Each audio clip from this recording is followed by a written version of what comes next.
Hello and welcome to our latest breaking news. Adidas, in partnership with SAFA, have proudly unveiled the official 2026-2027 away jersey for both the men's and the women's senior national teams. The German sport apparel company made a return since 2010 after taking over from Le Coq Sportif. SAFA and Adidas made a statement. It says, "Today, Adidas, in partnership with South African Football Association SAFA, proudly unveiled the official 2026-2027 away jersey for both Bafana Bafana and Banyana Banyana. This will be the away jersey that will accompany the home jersey that was unveiled on the 3rd of March 2026.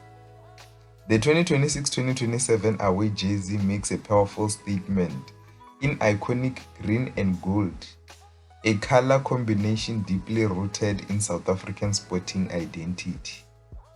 Designed with a structured collar featuring refined white and gold trim, the away blend heritage with sophistication.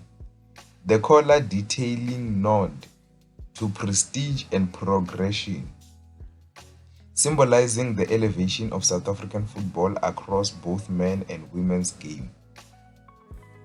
The green base represent resilience and growth, while the white and gold accent signal ambition, a reminder that South Africa continues to shine on football's biggest stages. Both jerseys have been designed for equal representation of Bafana Bafana and Banyana Banyana, reinforcing Adidas and SAFA's shared commitment to elevating the women's and the men's football in tandem. That's the statement from SAFA and Adidas. Now let me hear your thoughts. What do you think of this jersey that Bafana Bafana will be donning at this upcoming World Cup? Are you happy with this away jersey, and how does it compare to the home jersey? Which one do you like the most, and how do you rate it out of 10? That's the end of the news for today. See you next time.